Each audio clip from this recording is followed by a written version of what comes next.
good. So thank you for inviting me to give a talk in this seminar. So I use a Beamer presentation because I am not at home. So I start recalling the statement of Darboux theorem, at least in the holomorphic setting. It says that if you have a symplectic holomorphic two form, non-degenerate closed holomorphic two form on a complex manifold of dimension 2n, then in local holomorphic coordinates the I between 1 and 2n, you can write your two form in the standard form sigma of dzi wedge dz in plus I.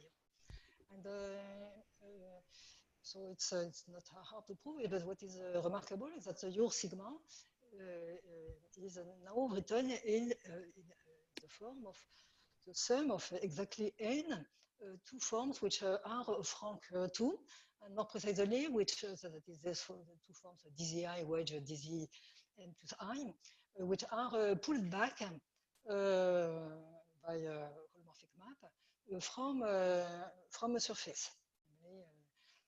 Here it's a map which the projection given by the I, the n plus I. So I want to show you a definition which proposes a sort of a global version of this local decomposition. So now X is a smooth projective of dimension 2n, and what I will call a surface decomposition for X is a diagram where involving a smooth projective variety gamma of dimension 2n,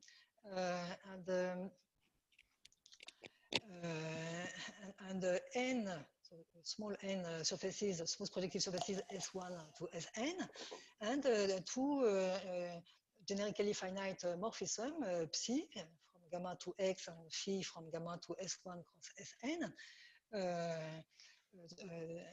such that, and now I ask the property for any holomorphic two form on X, but of course I could ask the property for only for one fixed two form. The important condition is this condition star, that the pullback psi upper star of any holomorphic two form on X is the pullback via phi of holomorphic two form on the product S1 cross Sn of a holomorphic two form on this product, but I also ask that the holomorphic two form on the product is the sum of holomorphic two forms sigma I on the summand. So the last condition, it's automatic if the surfaces Si satisfy B1 and have B1 equal to 0, but I want it to be part of the condition. So I make a remark. So of course I've been only considering the holomorphic two form, but in fact, of course, there are Hodge structures behind. So in fact, the H0 omega X square, it's just the H20 part of a Hodge structure, and the remark is that this formula star determines the sigma I from sigma. The reason is that the phi upper star is well known to be injective when phi is dominant generically finite. All the varieties here are of dimension 2n. So the sigma I are determined by the sigma, and more precisely, you can easily construct a morphism of Hodge structures between the cohomology H2 of XQ and the cohomology of H2 of degree 2 of Si, H2 of SiQ, morphism of Hodge structures, such that sigma I is phi I of sigma. So, okay, so this is going to. So this gives me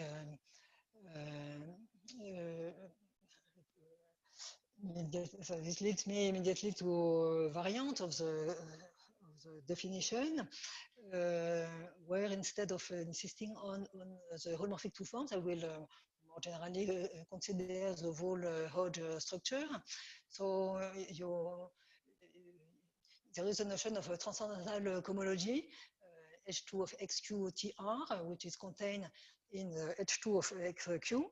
This is, you can define it as orthogonal of the set of Hodge classes of degree 4n minus 2, the complementary degree with respect to Poincaré duality, or equivalently, because we are working with projective manifolds, this H2 of XQ is the smallest Hodge substructure of H2 of XQ, which when you pass to complex coefficients contains H20 of X.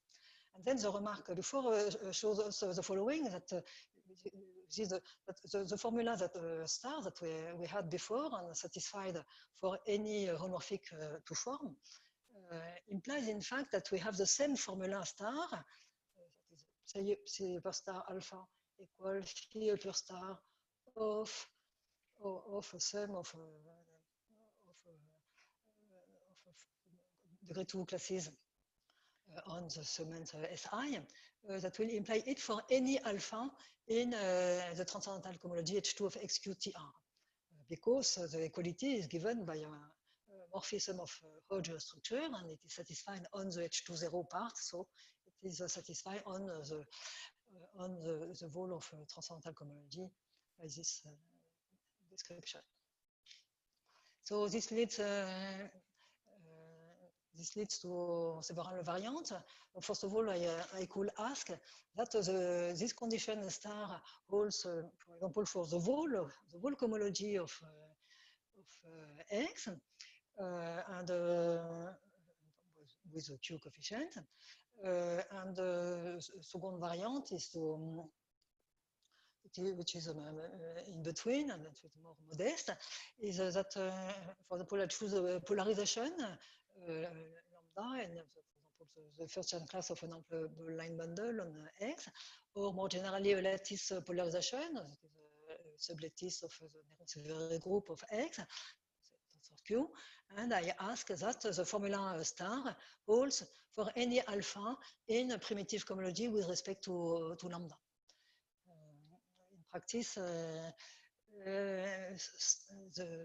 having the formula for the whole degree 2 cohomology will be really very useful, but as we will see, it's more natural in practice. It's much easier to prove the surface decomposition only for transcendental, for primitive cohomology with respect to polarization. Okay, so let me be more concrete.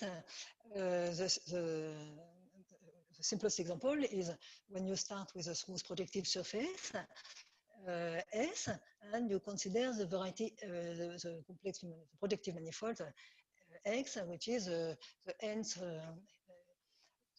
the punctual Hilbert scheme, S to the n, so it's smooth by Fogarty, it's a complex projective manifold of dimension 2n. Now, I take for gamma any desingularization of the graph of the natural quotient map as this Hilbert scheme S to the n, between brackets. It's a desingularization of the symmetric product, S parenthesis n, and so there is a rational map from S to the n to the Hilbert scheme, and I can take for gamma any desingularization of this quotient map, and then it's well known that the property star. So I have to. I am saying I have to assume that the S is has a B1 equals 0. Then the property star holds for the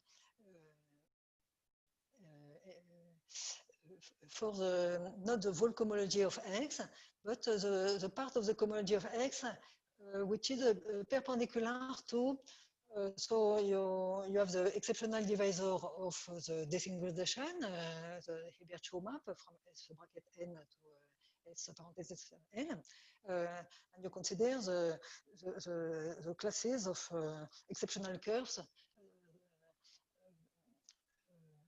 for this Hilbert-Shaw morphism. And one can see that this formula star holds for this part of the cohomology.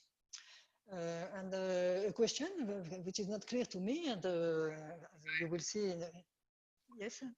What do you mean the vertical line? I said, so the Hilbert-Shaw morphism contracts an exceptional divisor. And what I call a vertical line, it's the generic fiber of which is contracted. So it's a P1 correspond to, which is contracted by the Hilbert-Shaw morphism. So it generates the kernel of the morphism, the push forward morphism from the degree 2 homology of the Hilbert scheme to the degree 2 homology of the symmetric product. Okay. So one question. So that means that for the Hilbert scheme, we have this surface decomposition working for almost the whole cohomology of X, except that we have to take the orthogonal of this class. And even for a K3 surface, it is not clear to me if you can construct actually a surface decomposition for the Hilbert scheme, S to the n, such that the formula star holds for the whole cohomology. And as you will see, that will have a very strong consequences, in particular, that will give a new proof of the Beauville-Wick splitting conjecture for Hilbert schemes of K3 surfaces, which has been proved by Molik and Negut. Okay, so now what I want to discuss is the link between this notion and what is provided by the Lefschetz standard conjecture in degree 2. So one formulation, one equivalent formulation of the Lefschetz standard conjecture for degree 2 cohomology is the following. So you have your X, which is a smooth projective over C. Then there should exist a smooth surface S and codimension 2 correspondence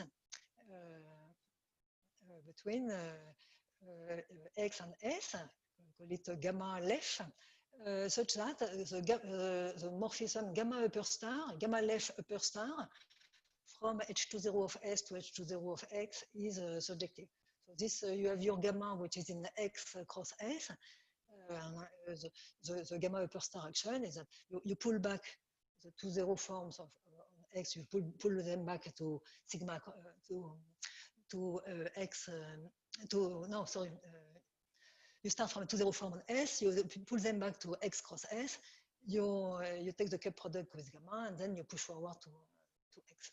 So this is the general formulation, and there is the following lemma, which says that if X satisfies the Lefschetz standard conjecture in degree 2, then you get something which is almost like a surface decomposition.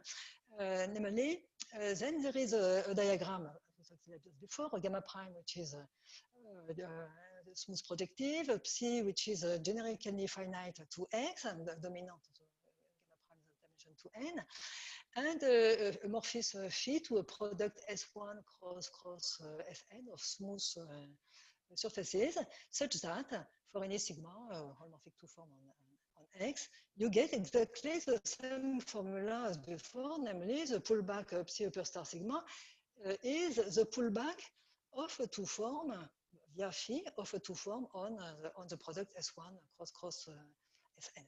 So a priori, that looks exactly the notion of surface decomposition, but there is a crucial difference, which is the fact that in the lemma, I have a certain number of surfaces, capital N, which is not related to N.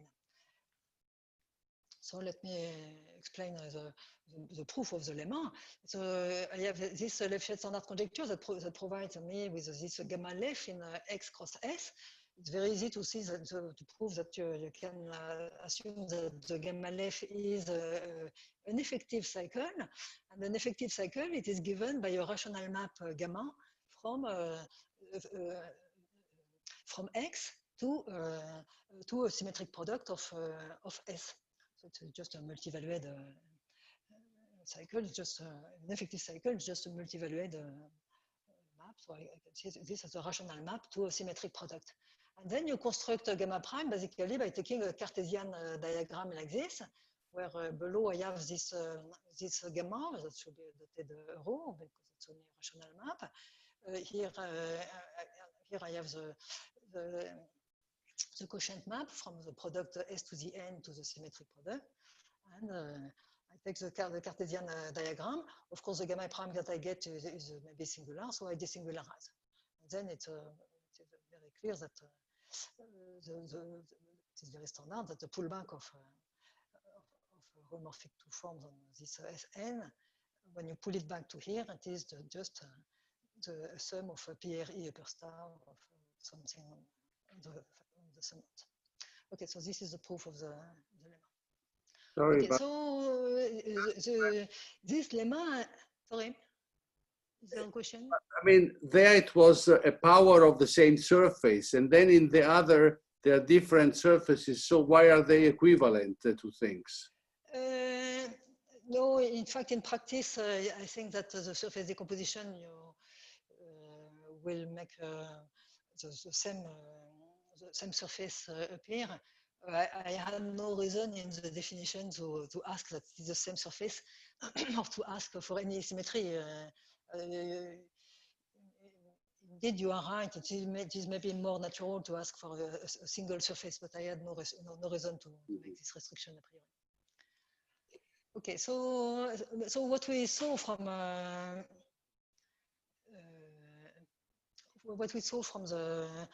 the previous slide is that by the Lefschetz standard conjecture, we expect this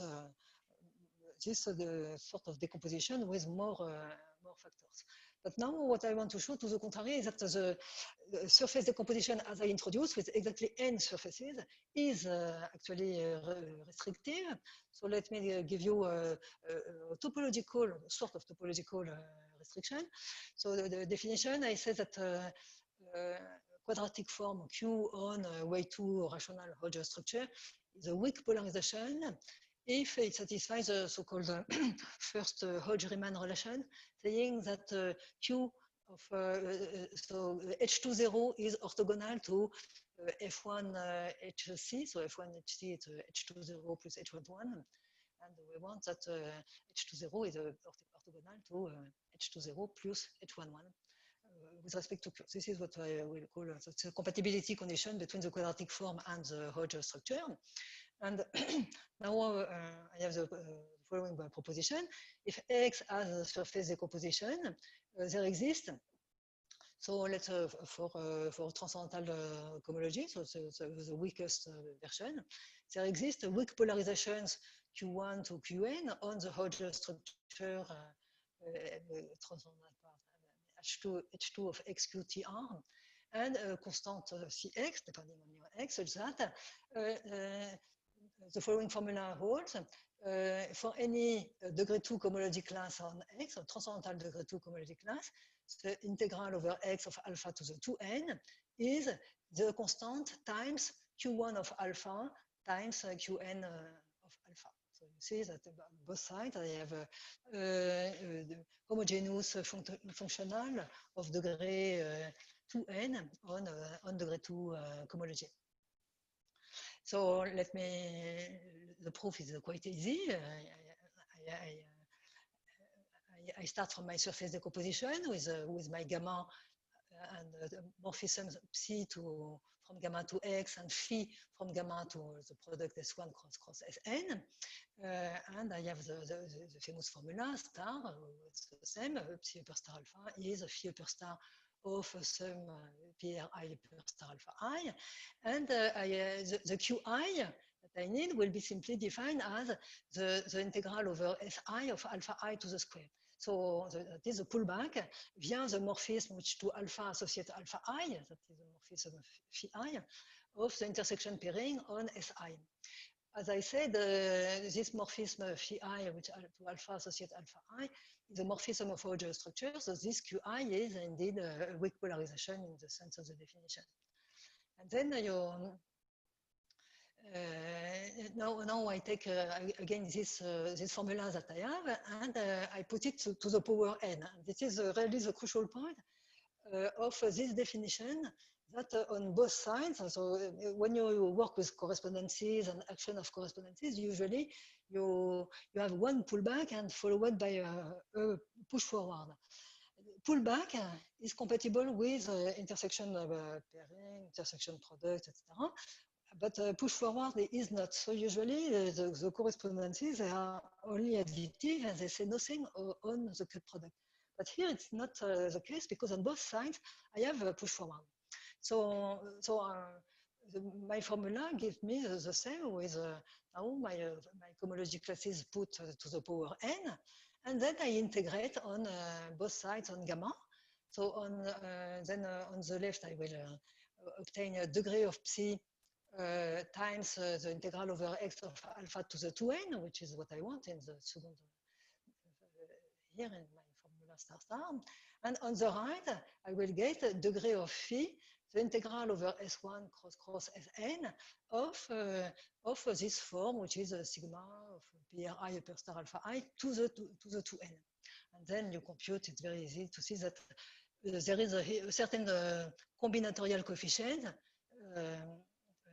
such that the last term, it is this combinatorial coefficient time Q1 of alpha 1, Qn to Qn of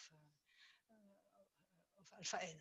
The combinatorial coefficient, it is well, the number of ways of decomposing a set of cardinality 2n into 2n pairs. Okay, and that concludes the proof.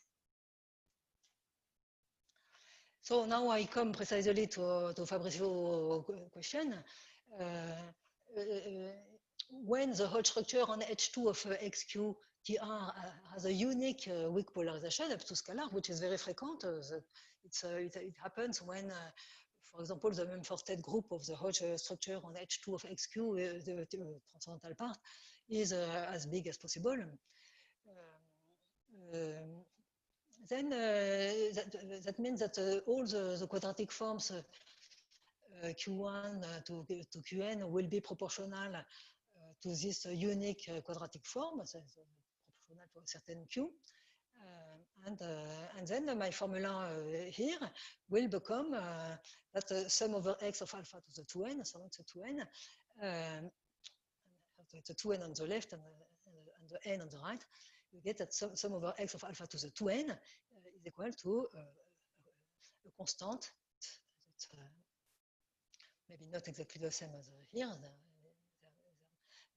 There are proportionalities coefficients. Qi are lambda are equal to lambda I q, so the product of the lambda I will appear, times q of alpha to the n. So it's 2n here and n on the right. And here, what you recognize is the famous Fujiki formula describing the cohomology ring of a hyperkähler manifold, or at least the part of the cohomology ring which is generated by H2. So let me give an example where of a variety which does not admit surface decomposition because it does not satisfy a formula like star. So suppose that so it's interesting because this is an example where obviously the Lefschetz conjecture is satisfied. So I start with the three surfaces S1, S2, S3 with a non-zero H20. So transcendental cohomology of H2 of Si is non-zero.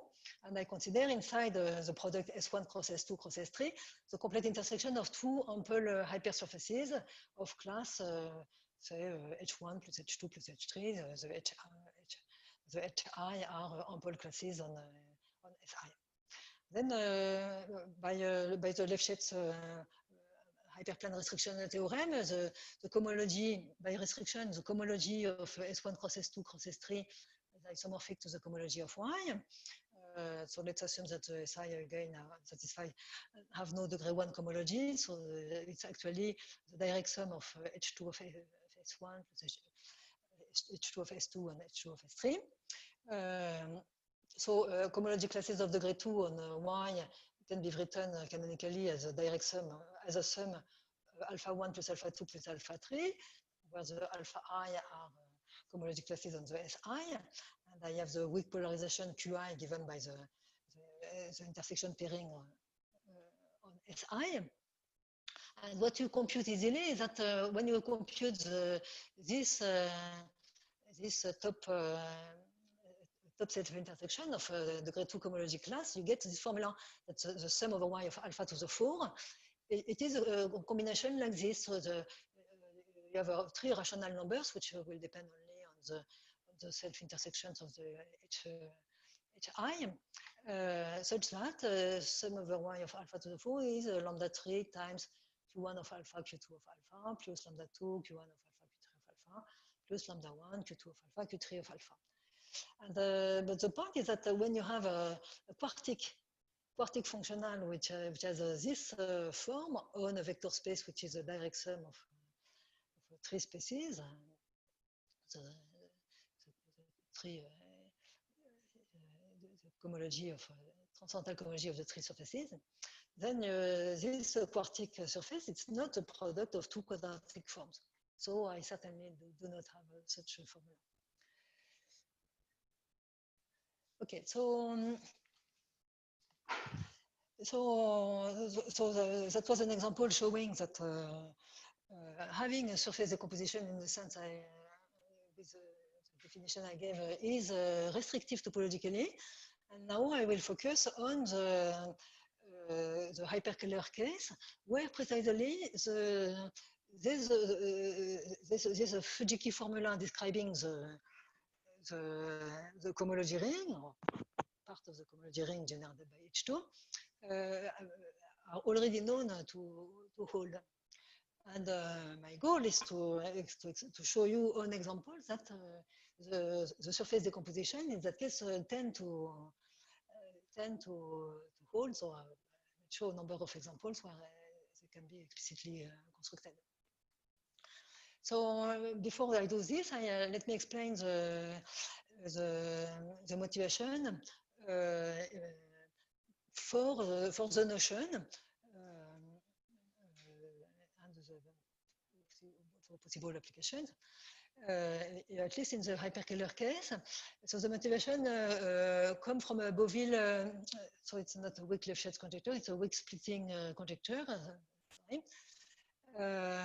So the Beauville weak splitting conjecture says the following. So, suppose that you have a projective hyperkähler manifold X, and then for any cohomological relation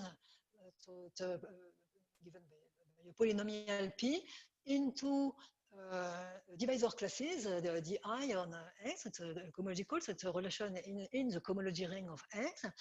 Then the corresponding polynomial relation already holds in the Chow ring of X with Q coefficient. And so in the K3 case, that is a dimension 2 case, so this fact that we have such a statement is due to Beauville and myself. In that case, because we are in dimension 2, in the K3 case, the conjecture is equivalent to a weaker form, which is simply the Beauville conjecture in top degree. That is when I consider a polynomial relation in degree 2n. So that means that the P of the I takes value in H4 of H4n of X, which is one-dimensional. And then in that case, in top degree, the conjecture is saying, let X be a projective hyperkähler manifold of dimension 2n.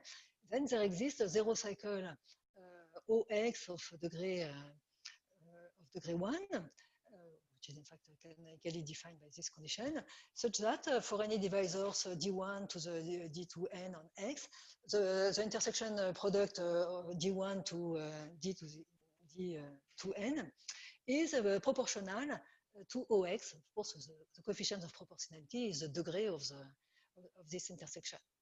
This proportionality in CH0 of X, of course, I could put a Q coefficient, but that is the same as having it with a Z coefficient, because this group is known to be torsion-free. And there is the following statement that relating this conjecture to this notion of surface decomposition, that if X has a surface decomposition with this variety gamma, which was part of the definition, satisfying B1 of gamma is equal to 0. And also I ask that the formula star holds for the vol of H2. Then the conjecture 2 for X, that is a weaker form, which is a conjecture 1 only in top degree, implies the conjecture 1 for X. So let me explain why. The point is that if B1 of gamma is equal to 0, the formula that holds by assumption that psi upper star alpha is phi upper star of sum of pullback sigma over I of PR I upper star alpha is I. This equality in H2 of gamma Q, where the alpha and the alpha is I are in the Néron-Severs group of X, respectively Si, this formula implies that it holds in CH1 of gamma Q, because if B1 of gamma is equal to 0, there is no peak 0. And so that means that, in fact, now we have a stronger condition that for any divisor class on X, the psi upper star of this divisor class is a phi upper star of the sum of pullbacks of divisor classes on Si. And this is true, that will be true in CH1 of gamma. And then you do basically the same argument as I did before by taking the powers of that. And you conclude that the conjecture 2 for X implies the conjecture 2 for the divisor classes alpha Si, which appear here on Si. And then applying the star and its powers, you conclude that this implies the conjecture 1 for X. And the crucial point here is that the psi upper star map on Chow groups with Q coefficient, it is injective. It is well known that pullback with Q coefficients are injective under dominant pullback under dominant morphisms are injective because you have a projection formula, so it gives left inverse. Okay, so that was the motivation, and now I turn to existence result for the surface decomposition. The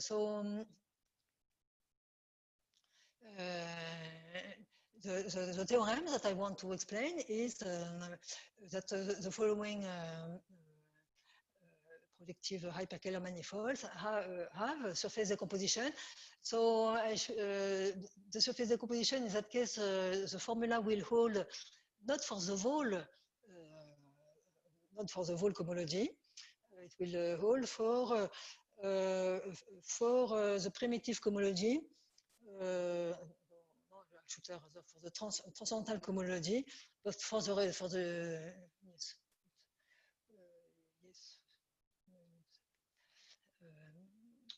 in the first two cases, the general members, the general variety as Picard number 1, and the transcendental cohomology is just the orthogonal complement of the polarization. In the last case, the generic Picard number is 2, and the transcendental cohomology that will be the orthogonal complement of the two classes giving the polarization. So the three examples are the the Fano variety of lines of a smooth cubic fourfold, Y. The second case is a case of Debar Voisin hyperkähler fourfolds, which depend on a parameter T, which is a generic element of wedge tree V10. So here V10 is a 10-dimensional vector space. And the case C, it's the Lhasa-Saka Voisin varieties, G of Y, associated with a general smooth cubic fourfold. So let me give an explanation concerning the various classes of varieties. Maybe it's well known, but I explain. So if case A, if Y is a smooth cubic fourfold, the Fano variety F1 of Y is a set of lines in a Y, and it is a hyperkähler fourfold, which is a deformation equivalent to a Hilbert square of a K-tree surface. It's a result due to Beauville-de Nagui, 86, I believe, or 88. The case, so it's very well known, very famous. The second case B was constructed by Debar and myself. You start from what we call a tree vector in 10 variables. So it's a tree form on a 10-dimensional vector space. Let W10 be the dual of this V10. And then the Debar Voisin fourfold. So it is contained in the Grassmannian of 6-dimensional subspecies of this W10. And it is a set of W6, which are totally isotropic for T. So that the tree vector restricted to the W6 is 0. And we show that when T is generic, what we get is a hyperkähler fourfold, which is also a deformation of Hilbert scheme of K-tree square. And the examples C, they are constructed as follows. One is a generic fourfold. You consider, so in P5, now you consider the open set U in the P5 dual, parameterizing smooth hyperplane sections YH of Y.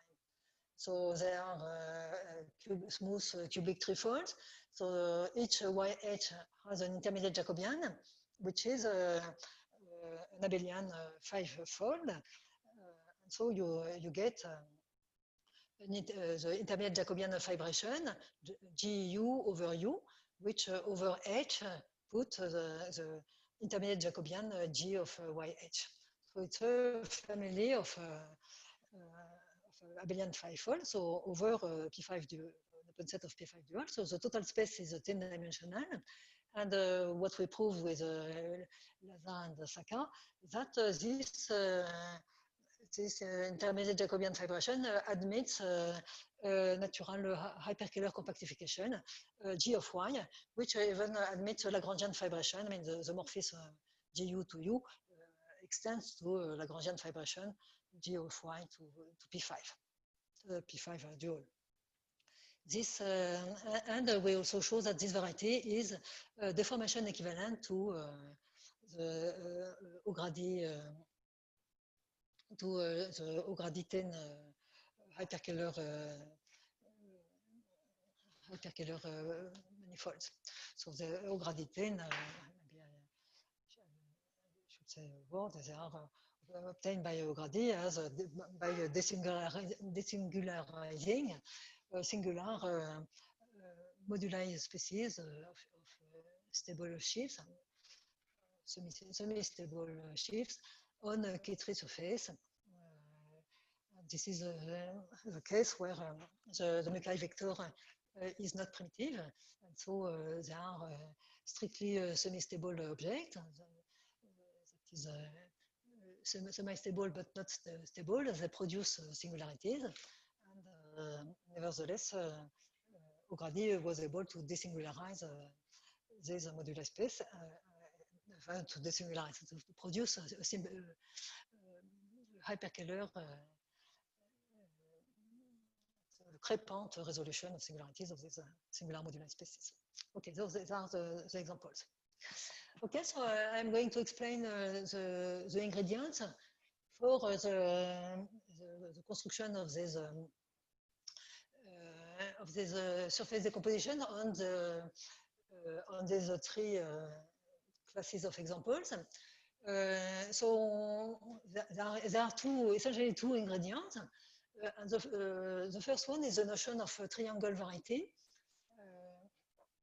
So let me make a definition. Suppose that you have a hyperkähler manifold X, and I denote by sigma X the 2-0 form. A triangle variety for X is a Lagrangian subvariety T of X to the cube. So Lagrangian with respect to the 2-0 form PR1 upper star sigma X plus PR2 upper star sigma X plus PR3 upper star sigma X. So this is the Lagrangian in particular means that it is of dimension 3n inside X3, which is of dimension 6n. So it's half the dimension. And also I want some, to avoid some trivial definition, so I want that my T dominates X by the three projections. And here I didn't write it, but I also want that if I consider the projections PR IG to a product of two factors, X cross X, I want to get generically finite to one, generically finite map to its image. More generally, I can define a K-angle variety that will be a similar T, but inside X to the K, not X to X3. And now let me construct examples on the three classes of varieties I have mentioned before. So for F1 of Y, I recall that is a variety of lines in a cubic threefold. I construct a variety of triangles. The triangles are simply the triangles. Namely, I take for T the set of triples of lines L1, L2, L3, such that the three lines L1, L2, L3 form a triangle. And so you can check that it is of dimension 6 and that satisfies also various transversality properties dominating F1 of Y by the various projections. And now what is interesting is the Lagrangian property. Why it is Lagrangian for this 2-0 form on X3. And the reason is the Lagrangian property comes from Mumford theorem on pullbacks of holomorphic forms. Because the important point of a triangle of lines is the fact that if you consider the corresponding one cycle is the sum L1 with L3, it is, because it is a triangle, it is exactly the intersection of a plane P2 with X, with Y. So that means that for triangles, the one cycle L1 plus L2 plus L3, it is just the standard cycle in Y, which is the cycle, the class of a plane section. And so because this cycle is constant, and because also we know that the 2-0 form on F1 of Y, it is coming from a 3-1 form on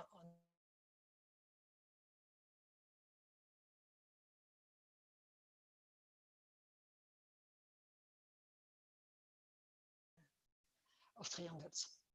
Okay, so in the I think we lost you. Yeah, connection can be weak. Yeah, it seems Claire's connection is not very good.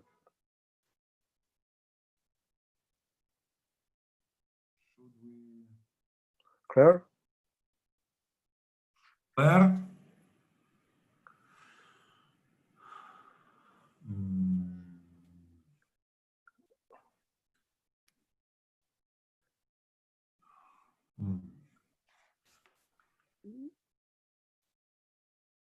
Maybe ask her to reconnect or.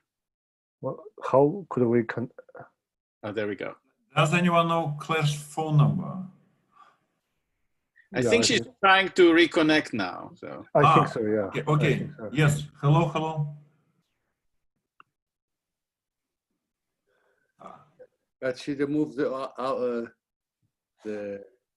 audio. I think that's her attempt to just reconnect. Claire, we cannot hear you. She removed she muted. Oh, she's she muted. muted. Whether she Okay. knows that she is.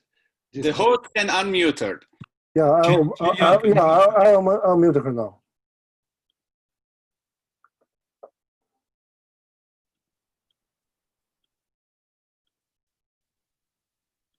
Sorry, Yeah, you have to click on Claire's picture and unmute her. Not Yeah, I picture. know. I'm trying to do that, but She well, has to do it. let's see. I already choose ask to unmute. Yeah. But she has to unmute herself. I already choose ask to unmute. Claire, please unmute yourself. Oh. The microphone, oh, Claire. I think she's working with somebody there. Yeah.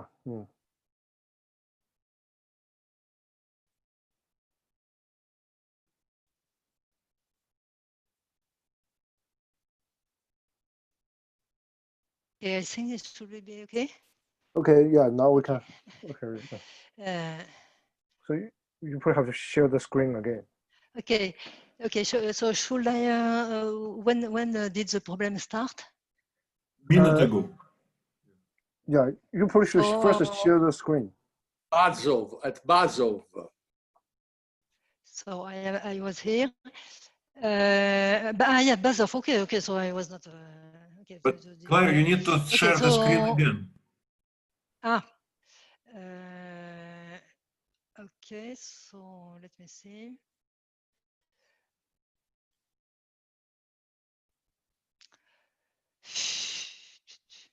Okay.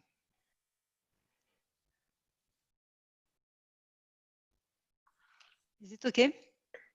Yeah, you have just basically choose the full Yeah. screen. Yeah, choose the full screen. Okay. So sorry, there was a problem with the connection. So, okay, so the case B, so the construction of the triangle variety is due to my student Bazov, and you can get, it's very surprising that it is totally similar to the case of F1 of Y, where I was actually working with triangles in the usual sense. And here it's very similar.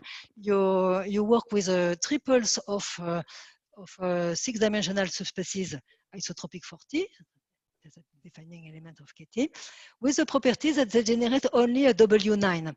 And so the situation is exactly like, for the cubic, there is this specificity that when you have two lines which meet, they generate a plane, and then the plane intersects the cubic in a third line, and the tree form a triangle.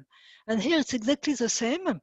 This was a Bazov shows. When you have a W1 and a W2, which are elements of KT, and they generate only a W9, then you can show that automatically there is a W3 also in this W9 and also defining an element of this, also isotropic 40. And the Lagrangian property, in that case, it's not so easy to prove. But in cases, it is very similar, and I will be curious to understand more deeply why there is so much similarity. And in the last case, let me, more generally, so the last case was this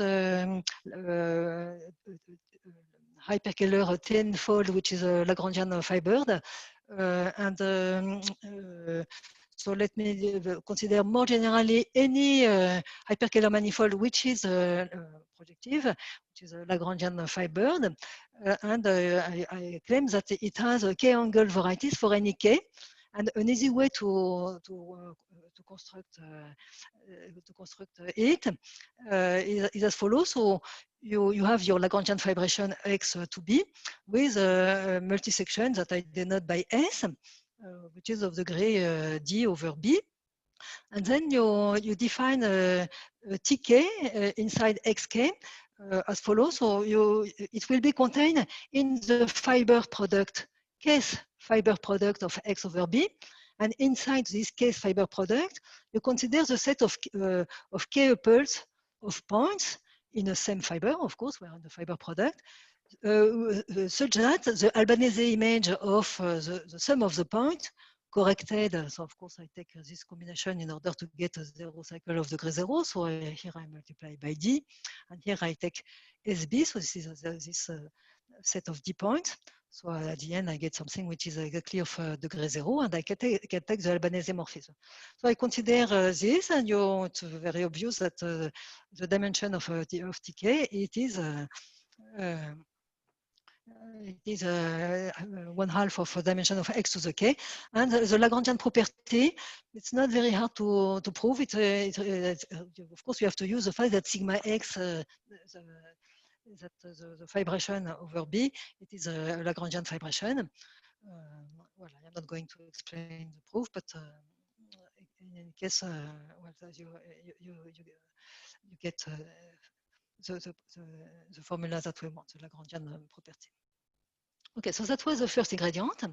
And the second ingredient is a notion of algebraically co-isotropic subvarieties of hyperkähler manifold. There is a notion of a co-isotropic subvariety. So this is a purely differential geometric notion. Suppose that you have a Z in X which is of codimension K, smaller than equal to N. It is a co-isotropic if the rank of the restriction of the 2-0 form, at least on the regular locus of Z, is as small as possible, namely 2n minus 2k.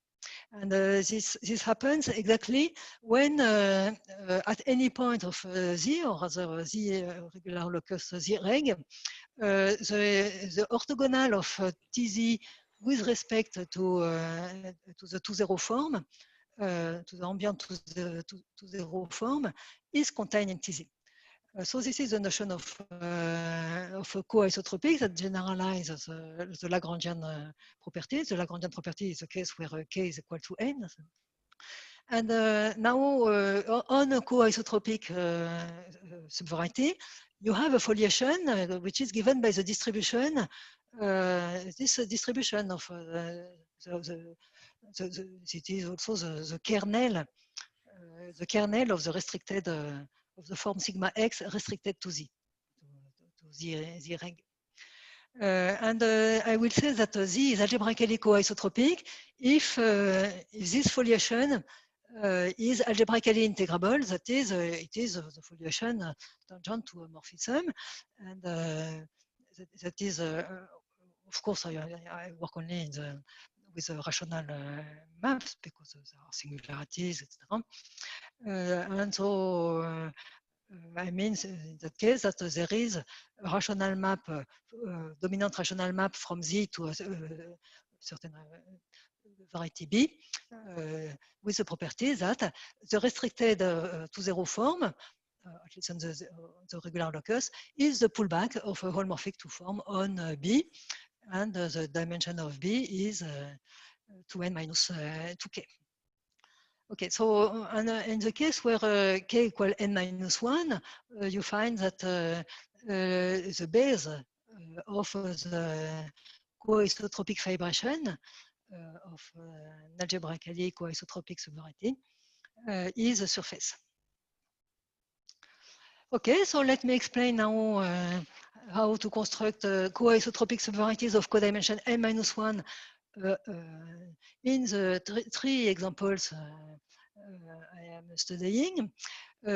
For the case A and B, so we are working with hyperkähler fourfolds, which I mentioned to be deformations of so they are of K32 tape. That means that they are deformations of a square of a K3 surface, and it was proved by Charles Mongardi-Pacienza that such a variety of tape, hyperkähler manifold of tape, deformation tape K3 to the n, contains uniruled divisors. Now, on these varieties, generically, the Picard number is 1, and the divisor is ample. So in particular, these varieties, they contain uniruled divisors in which are even ample. And uniruled divisor in a hyperkähler fourfold, it gives also an algebraically co-isotropic subvariety of codimension n-1. This is the case where n equal 2. Because it is uniruled, so when you restrict the 2-0 form, you use, of course, the maximal rationally connected vibration, which must map to a surface, and you know that the restricted 2-0 form will come from the base, and that gives what I want. So, well, of course, here I use this Charles Mongardi-Pacienza general existence result for uniruled divisors, but for the Beauville-de variety, you can construct explicitly uniruled divisors on F1 of Y. Okay, so now for the case C, so the Laza-Saka-Voisin Lagrangian fibered hyperkähler tenfold. I can construct an algebraically co-isotropic subvariety of codimension 4. In that case, n is equal to 5, so I want codimension 4. And I can construct one as follows. So I have the Fano variety of line, which is a hyperkähler fourfold. Over it, I have a certain projective bundle with it's a Petri bundle. Simply over a line, you put the set of hyperplanes in P5, which contains that line. So that gives you a Petri bundle which parameterizes a pair L H, such that L is contained in XH. And then you can use the Abel-Jacobi map of YH, sorry. You can use the Abel-Jacobi map of YH to map this such a pair to G of YH. And finally, that this P admits a rational map to my G of Y. So now this is not completely finished. Now what I do is that I restrict this construction to, so what I constructed before was of the dimension 4 plus 3 equals 7. Now I restrict this construction to, so I restrict my projective bundle over this uniruled divisor that I had before, which is of dimension 3. And then I get a 6-dimensional variety, which maps to G of Y by this morphism, and whose maximal rationally connected vibration is over a surface. And that will give exactly what I want. It's algebraically co-isotropic subvariety of dimension 6 in G of Y. Okay, and now let me construct, so I finish, I construct the surface decomposition. So I suppose that I have an X, which is a hyperkähler of dimension 2n, and I assume that X has an n plus 1 angle subvariety T containing X to the n plus 1, so missing X. And also an algebraically co-isotropic subvariety of codimension n-1. So it's a pi. So that is, it is a fibered over sigma, and the restriction sigma x restricted to z is the pullback pi upper star of 2 form on sigma. And now let me make the following construction for gamma.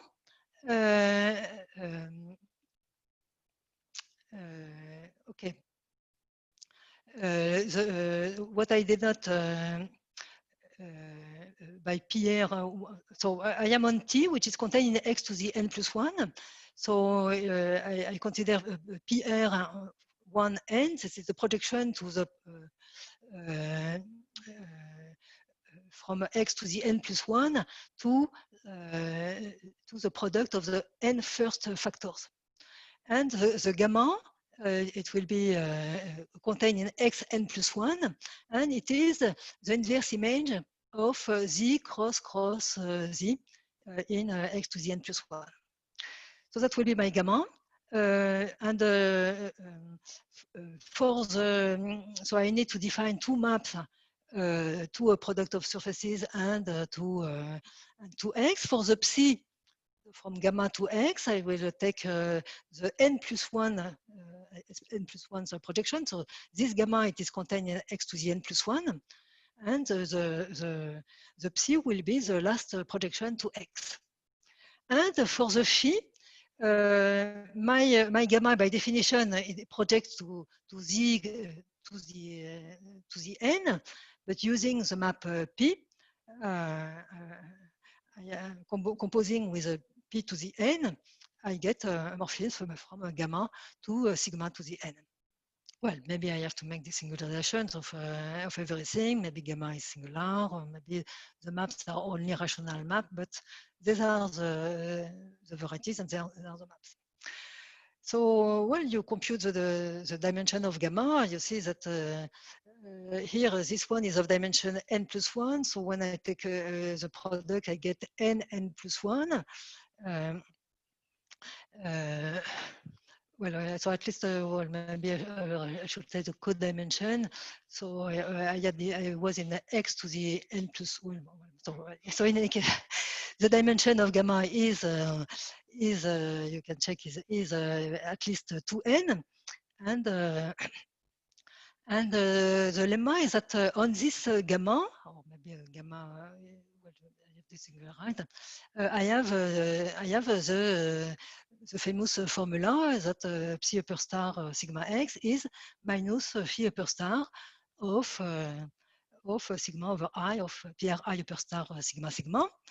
And this is in fact very easy because on T, I know the T is Lagrangian for the sigma of PR I upper star sigma. So on T, I can write PR n plus 1 upper star sigma x as a minus sigma over I equal 1 to n of PR I upper star sigma x.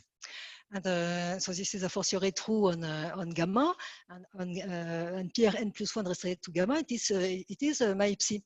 So I get that psi upper star sigma x, it is the minus, I get this sum, now the PRIs are restricted to gamma. And finally, I use the fact that on Z, I know that sigma x restricted to Z, it is pi upper star sigma sigma. And finally, combining the two, I conclude that psi upper star sigma x is well, it's exactly the formula that I want. And so this is now it is finished because it is not totally finished. So formally, what I produced is a surface decomposition. What I have to check in order to show that this is a surface decomposition is the fact that the gamma actually dominates the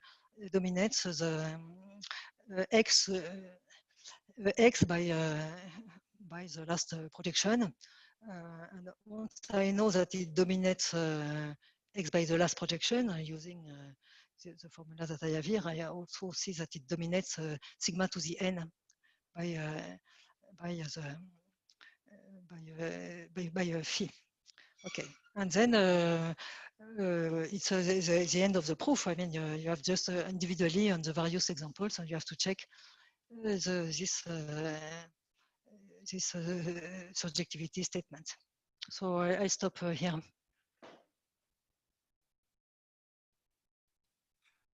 Okay, thank you very much. Maybe we should applause for Clara's great talk.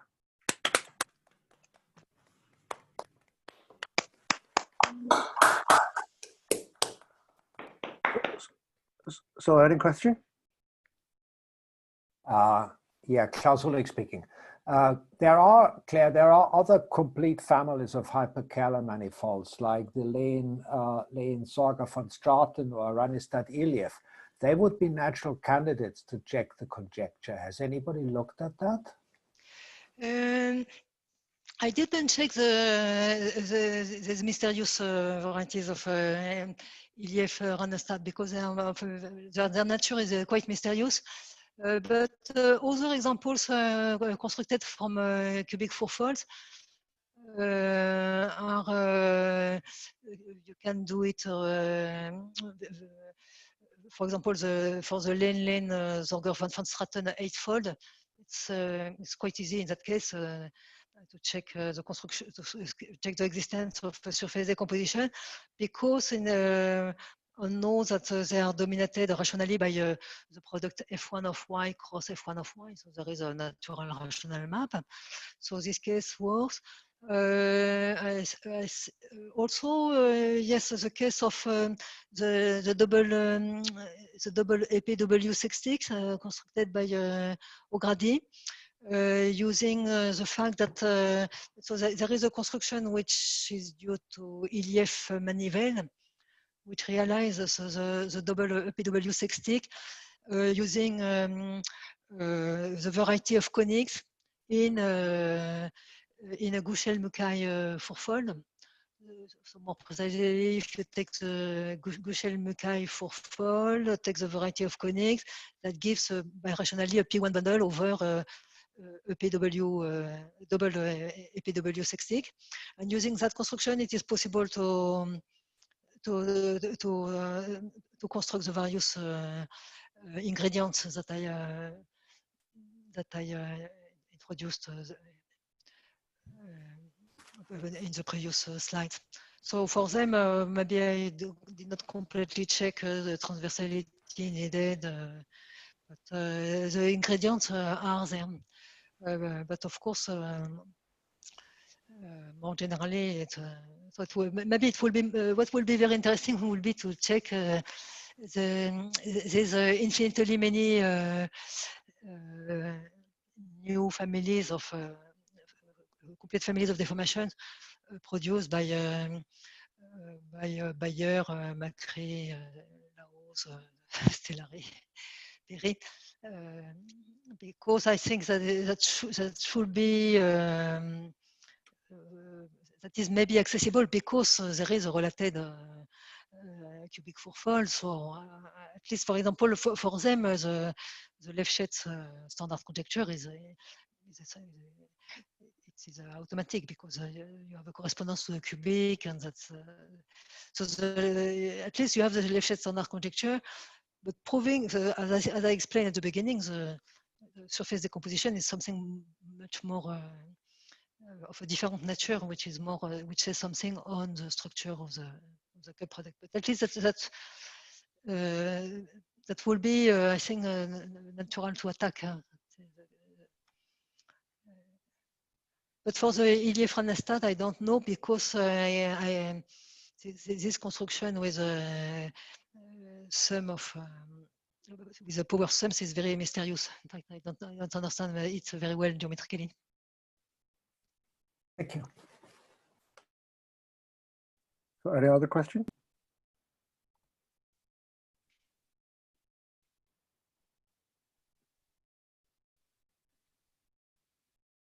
Okay, so if no, let's thank Claire again for this great talk. Thank you. Okay, thank you, and So- enjoy your vacation. It's not vacation, just 1 week. And I work. Okay. Okay. So bye. Okay, bye-bye. Bye.